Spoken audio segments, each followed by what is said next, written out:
this corner, one of the most pitiless landscapes in the world, the arid Australian outback. In this corner, one of the most resilient survivors in the world, the red kangaroo. With skills shaped by millions of years of evolution, this time it's brought a knockout punch, a devastating drought. As thousands succumb to dehydration and starvation, one remarkable kangaroo may be on the ropes. Can he make it through hell on earth? Or is this one fight even the red kangaroo can't win?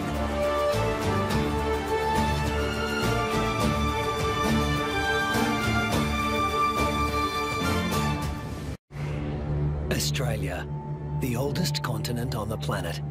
Almost 3/4 of it looks like this. At its centre, it gets 5 inches of rain a year.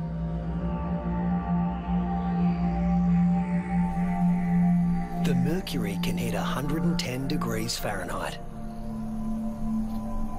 But the hardest part for those who live here is the climate's unpredictable personality. This is a place where there are no true seasons, only moods. To make it here, you need to be able to roll with the punches and shift gears in a hurry. The acknowledged master of that art in the Australian outback is the red kangaroo, the largest marsupial in the world.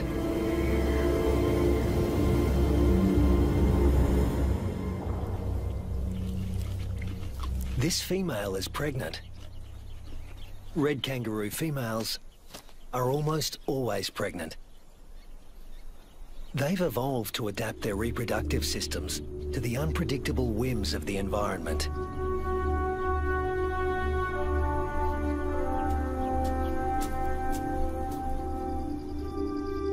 At any given moment, a female can have 3 offspring to care for, each at a different stage of development.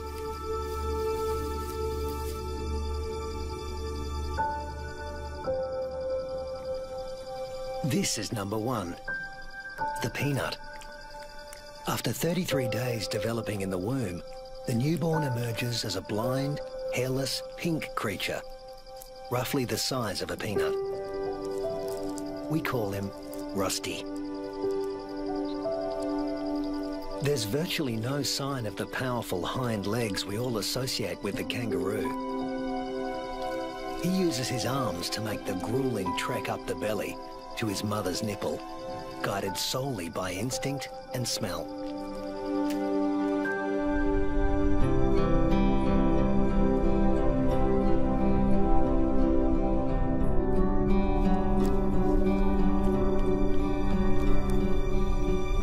Almost immediately, the female goes into heat again, releasing hormones that stimulate ovulation.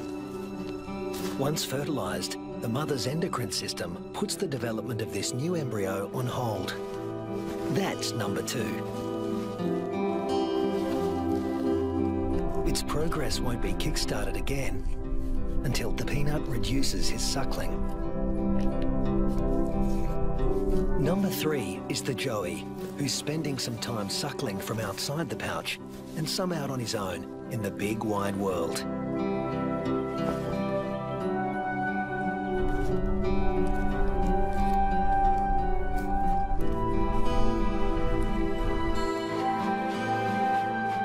The female is a living assembly line of young at various stages of development.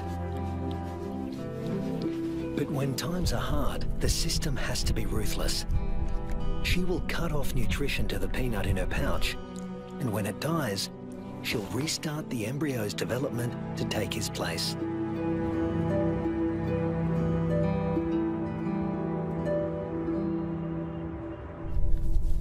Rusty's developing nicely. He's beginning to resemble something like a baby kangaroo.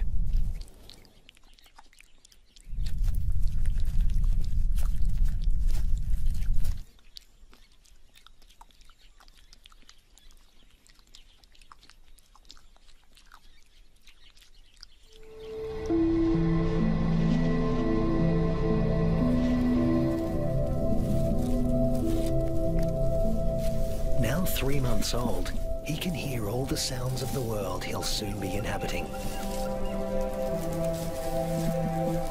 It's all so unfamiliar.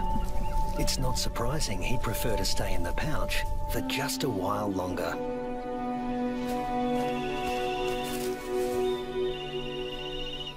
There's plenty of...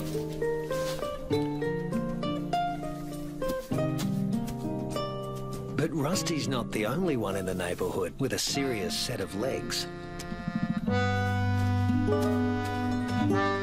An emu, the biggest native bird in Australia, announces his arrival.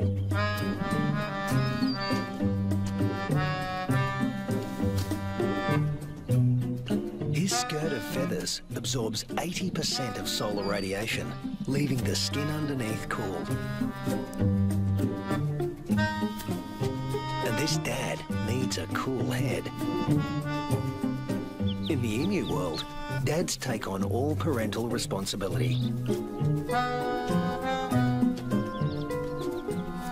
The chicks will be under his wing for 18 months. Not exactly the red kangaroo way. Males are pretty much deadbeat dads. They leave as soon as the young are conceived. Rusty also still relies on his mother for food and protection, so he tends to stay close. But apparently he's also got an independent streak. Maybe there's even more fun out there. Soon he leaves the rest of the mob and is in uncharted territory. Not a good place for a baby kangaroo to be.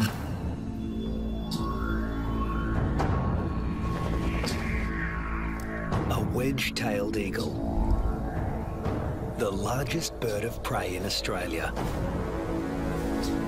And it likes to take young kangaroos. Mum realises she doesn't know where Rusty is. But the eagle does.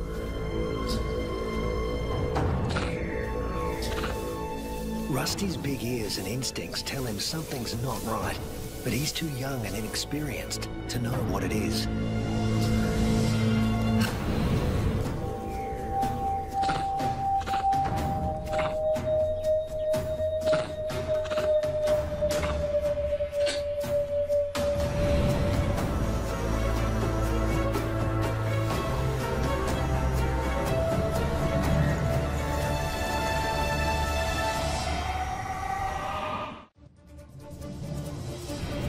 No sooner has Rusty left his mother's side than he's in trouble.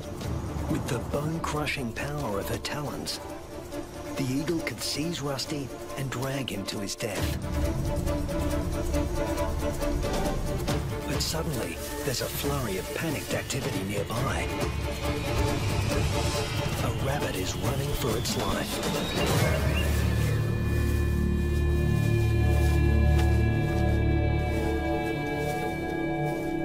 Luckily for Rusty, there was easier prey to be had. This time,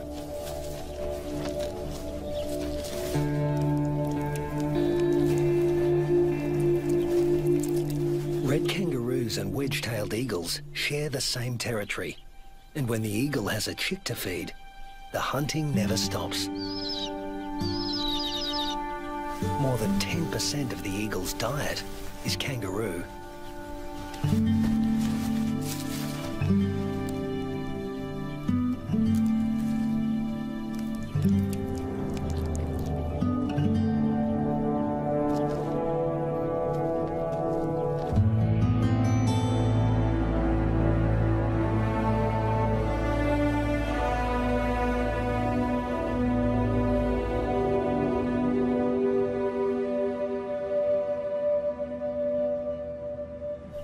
Rusty is now 8 months old and a full-fledged joey, a juvenile that spends all his time outside the pouch.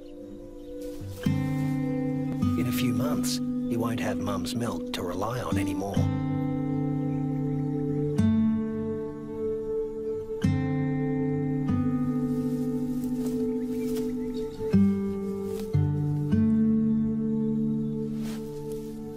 his mother will start tapering off his milk supply because there's another bun in the oven and it needs the nutrition. Mum's body now produces two totally different types of milk. A more dilute one for his tiny sister and a richer one for him. Each dispensed from its own nipple.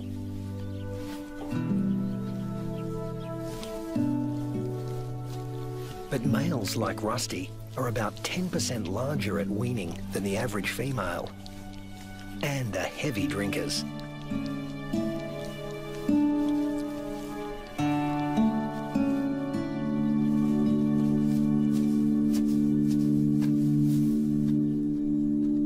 This is the kangaroo version of tough love.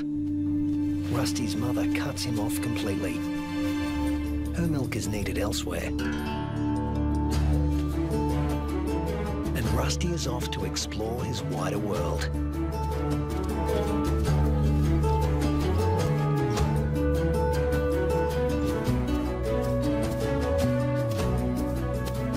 Before long, he happens on another group of kangaroos.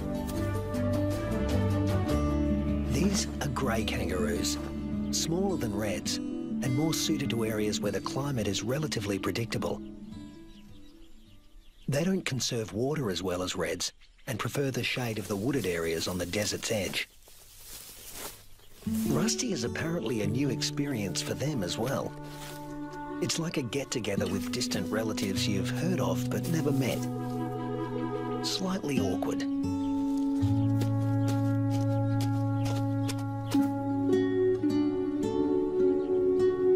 And here comes another branch of the family, wallaroos. Marsupials somewhere between red kangaroos and wallabies in size, who frequent the rocky outcrops looking for shade and water. If you live in a desert, water is a treasure, and its presence is never guaranteed. With no true seasons in this part of Australia, the only certainty is unpredictability. A waterhole is a gift from the heavens for many creatures. Emus, reds and wallaroos all gather to drink. But the relentless sun is turning the mud around the waterhole into clay, laying traps for the unwary. Rusty is not driven by the same intense thirst as his grey cousins.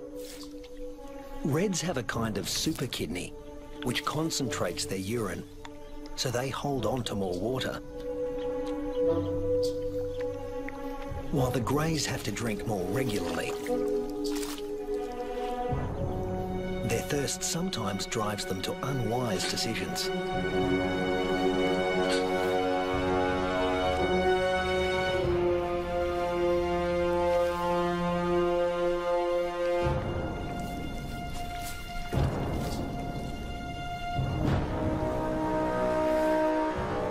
This young grey is in trouble, deep trouble, and he's drawing some unwanted attention.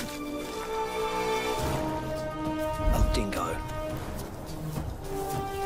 Dingoes will gladly take a young kangaroo under any circumstances. A joey stuck in the mud and unable to flee, that's just too good to resist. The other kangaroos can't help him.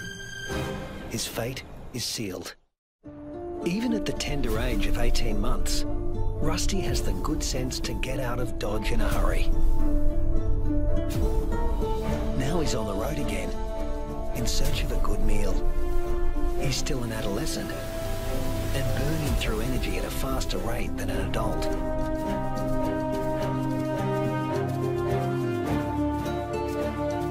Kangaroo mobs can number in the hundreds, but this one is relatively small.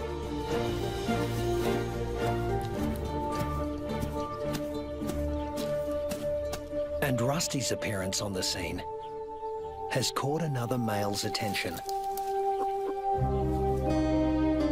They're around the same size and the same age, perfect sparring buddies.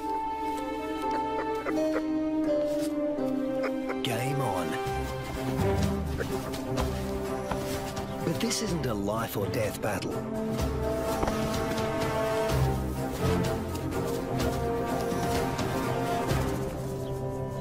What they learn here will be crucial in later life, when the stakes are higher.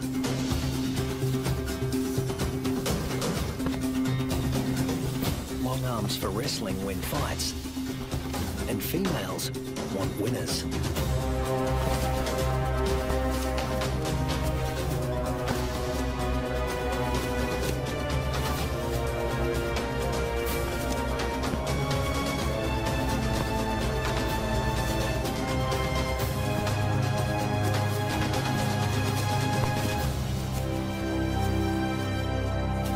Rusty doesn't come out on top this time, but the boxing experience is invaluable. At this age, the learning curve for a kangaroo is steep and full of surprises. A sudden rustle in the dry grass spooks the gang he's hanging out with.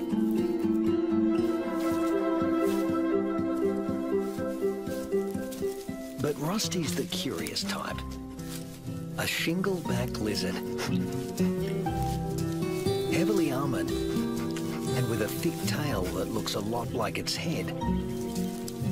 Thus its other name, the two-headed skink.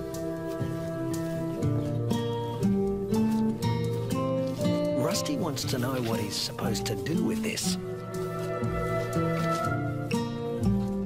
Make friends? Try to box with it? Eat it? The lizard doesn't seem suitable for any of these activities. And Rusty eventually gives up on the relationship.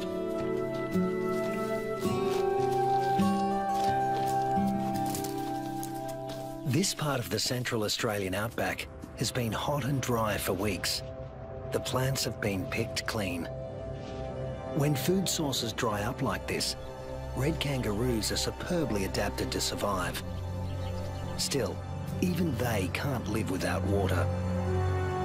But something is happening 100 miles away.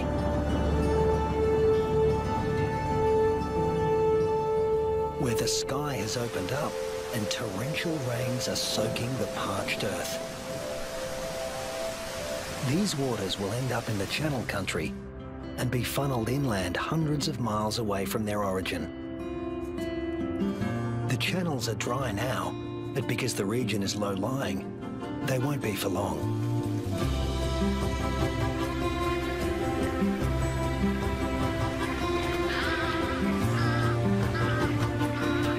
And what was once an arid wasteland begins to revive.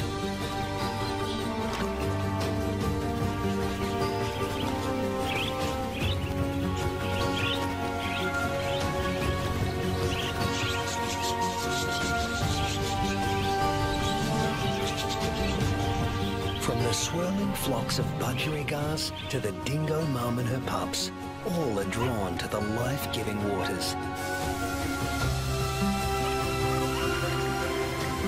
The young eagle flexes its new feathers. And a young kangaroo celebrates in her own playful way.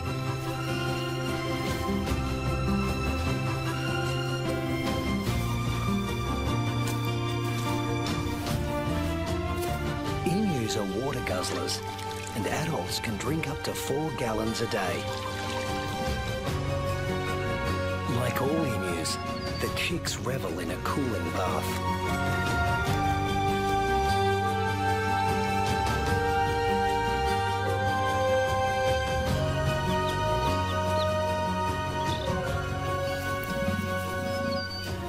There are some 500,000 emus roaming around the outback, browsing on fruits and seeds.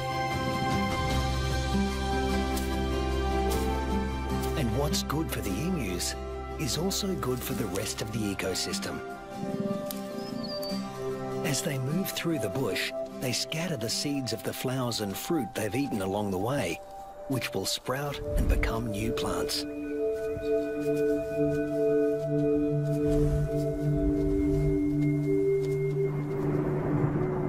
The weeks turn into months.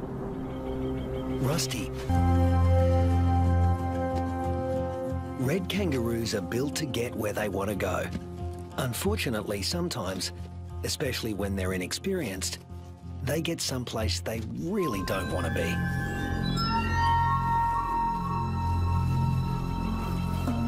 The inland taipan is the most toxic snake on Earth. There's enough venom in one bite to kill 100 full-grown men.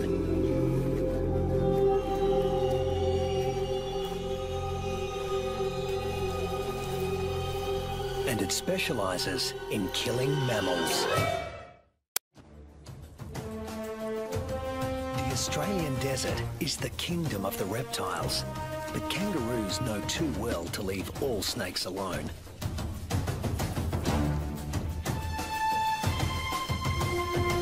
Brown snakes kill more humans than any other snakes in Australia.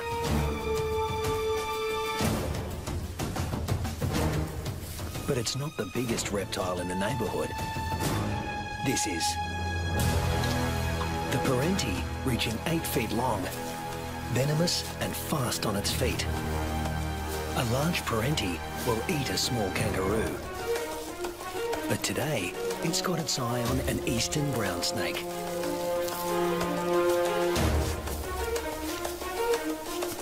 The forked tongue of the parenti follows the brown snake's chemical scent trail and leads him to an abandoned burrow.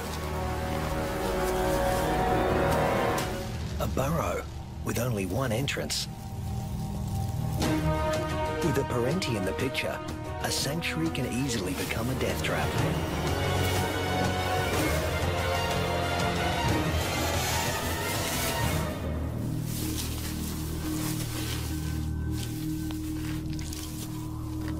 The body of one fearsome reptile disappears into the body of another.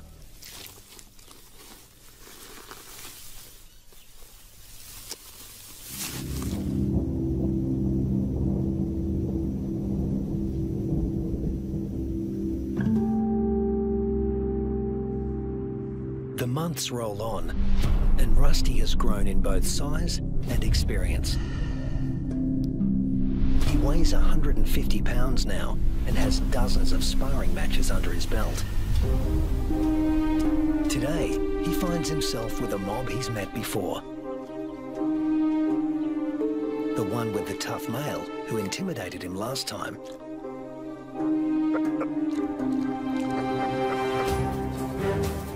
But that was 5 years ago, and Rusty's not running away this time. Each tries to attack his rival's head. Each instinctively keeps his own head back out of range. Although highly ritualized, fights between dominant males can mean a future as king or a loner, depending on the outcome. Testicles can be retracted. Don't want those damaged. Rusty, with the darker fur, is putting up a good fight, but the alpha male is more experienced. The females don't care who wins, just so long as he's got good genes. But Rusty is younger than his opponent and in top fighting form.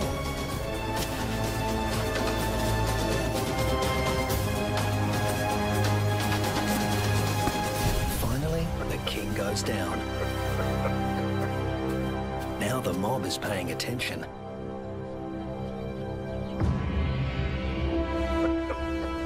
Rusty's the top male now, and to the victor go the spoils.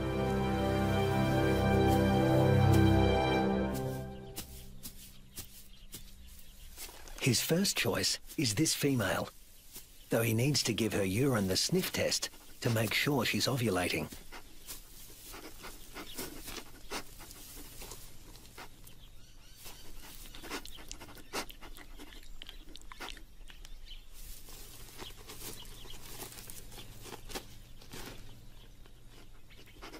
She's ready. But Rusty has only a brief window of opportunity. She may only be receptive for a matter of hours. Better get to it. Mating doesn't take long, or wouldn't if there were only one female to consider. But Rusty's got miles to go before he sleeps. He's King Kangaroo now, and in addition to regular mating duties, he'll have to fend off other young roos who'd like to knock him off his throne, just as he did his predecessor. But that's not all Rusty has to worry about. The temperature is soaring and the land is drying out. Evaporation is sucking the life out of everything, flora and fauna alike. You can never tell when the weather will change, only that it will. And that's the origin of some of the red kangaroo's most amazing adaptations. They're masters of heat regulation.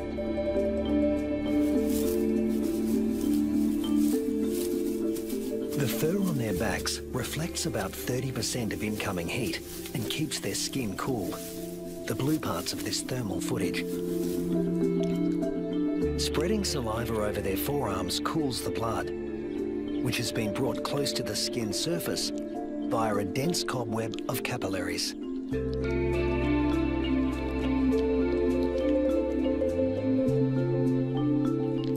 With temperatures simmering above 100 degrees for over a week, a third of the males have already become infertile. If these temperatures were to continue for 3 more months, the number would more than double. Reds defend their sperm by licking their scrotums to keep them cool. And in contrast to their battle strategy of retracting the scrotum, males let their testicles hang way down below their overheated trunks, keeping them about 7 degrees cooler than at their cores. The sand, even a few inches down, is cooler than at the surface. Red kangaroos dig until they reach cooler soil, and then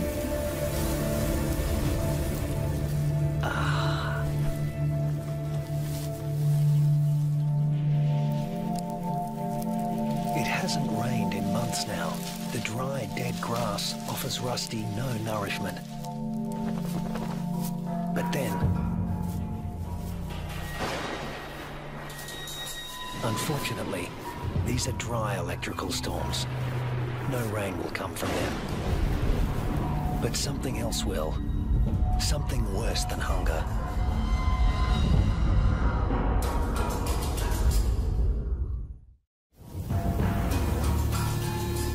Lightning has ignited the dry grass of the outback. The kangaroos can easily outrun a grass fire.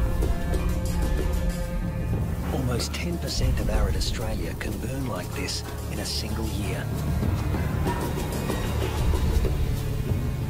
In a matter of hours, the fire consumes what little forage there is. Rusty has to move on. But there's really nowhere to go. Not this time. Parts of desert Australia are in the grip of a once-in-a-century drought, while heat waves smash temperature records.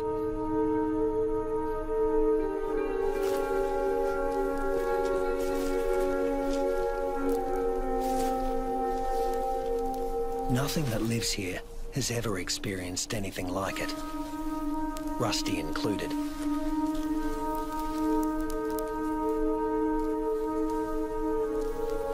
Some are suffering from severe malnutrition and dehydration. But if anyone can survive this, it's a red kangaroo. Human bodies are about 60% water. Rusty's is over 70%. Even in a heat wave like this, he can survive levels of dehydration that would kill most humans.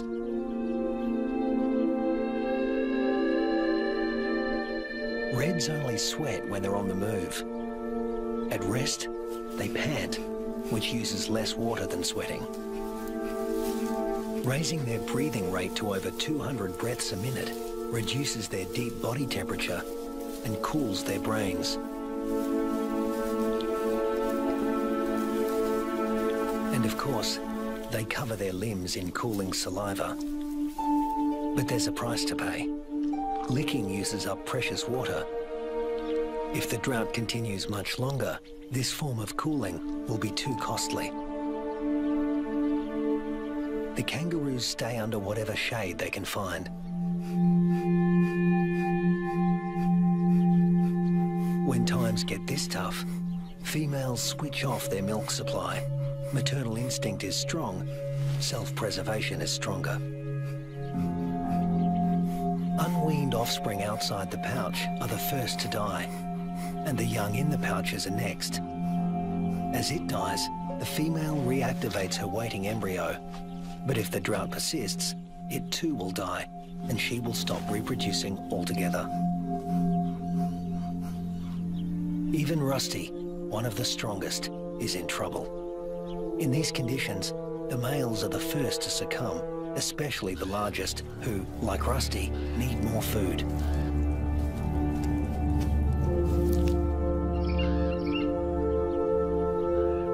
The demise of the red kangaroos is the wedge-tailed eagle's bounty.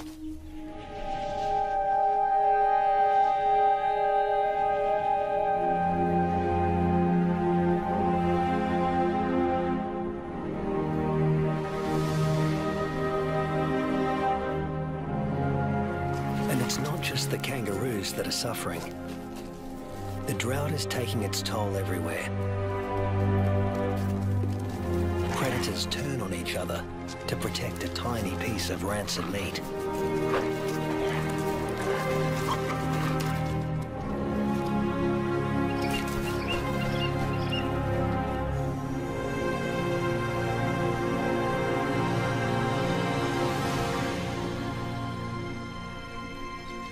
This is the last remaining waterhole.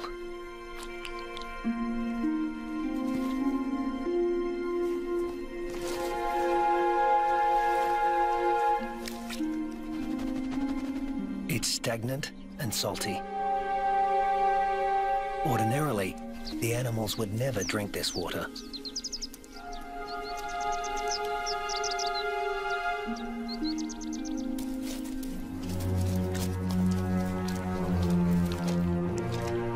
But desperation drives them. The drought makes for uneasy bedfellows.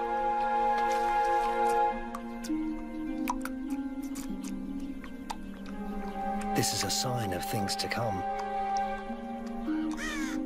Heat waves in Australia are becoming hotter and more frequent.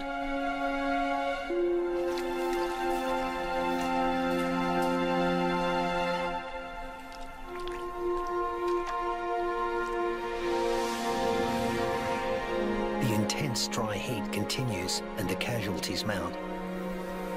Among them are many of Rusty's offspring.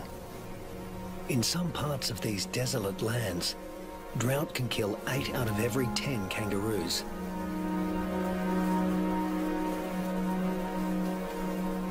But Australia's desert inhabitants are a resilient bunch. After all, these may have been the hottest temperatures for the last 100 years. But these species have successfully weathered the climate for tens of thousands of years.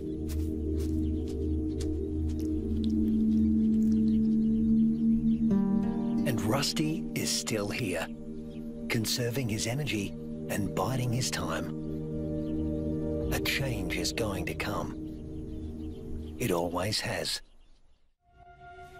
After 12 months of merciless drought, the landscape is dotted with the remains of those that couldn't hang on any longer.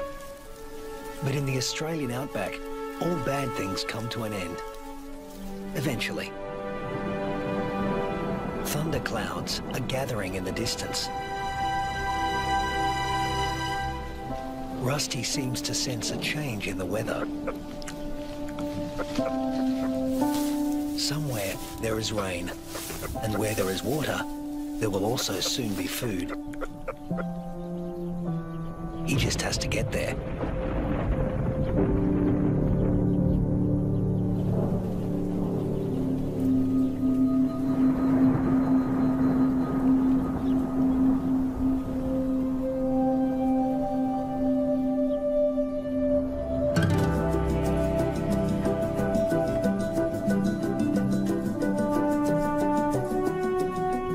With what remains of his ebbing strength, Rusty heads in the direction of a storm.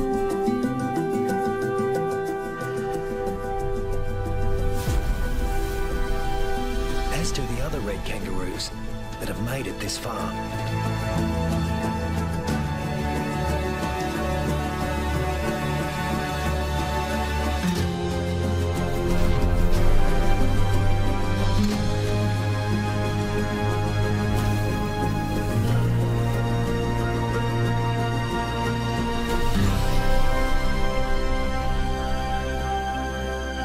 When Rusty reaches the area watered by the storms, he finds a world restored by rain.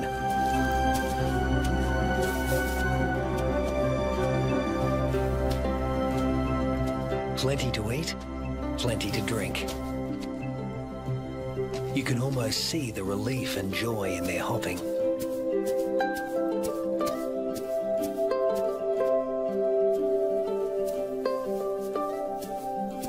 They will stay here and take in the nourishment.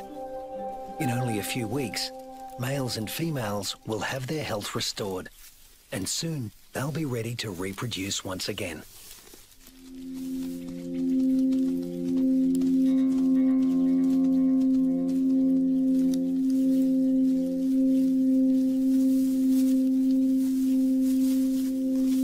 But before that can happen, they have to make it through this.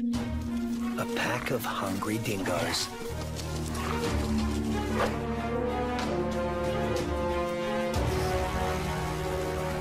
Hunting in a pack more than doubles a dingo's success rate. Normally, they'd go for the weakest kangaroos in the group. But a pack of this size can take down something bigger. Something like Rusty.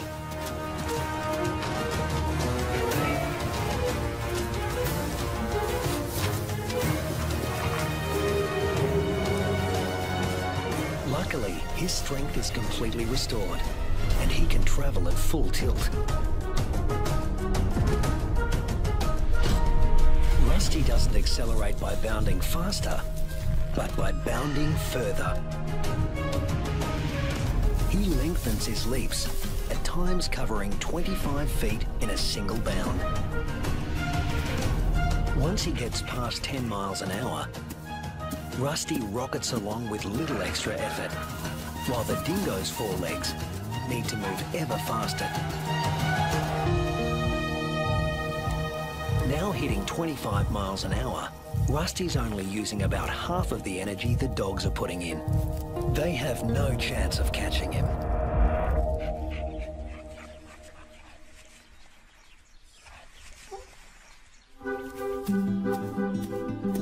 Now Rusty can turn his attention to replacing the offspring lost to the drought.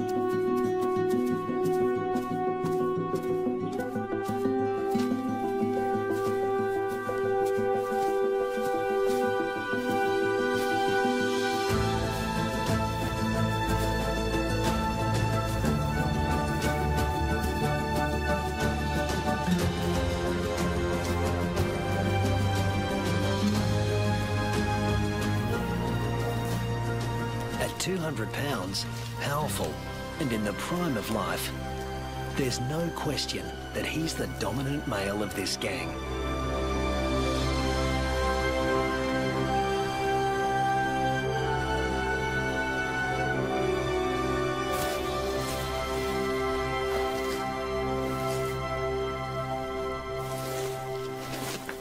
The young he fathers will need an advantage to survive a world as harsh and unpredictable as this one.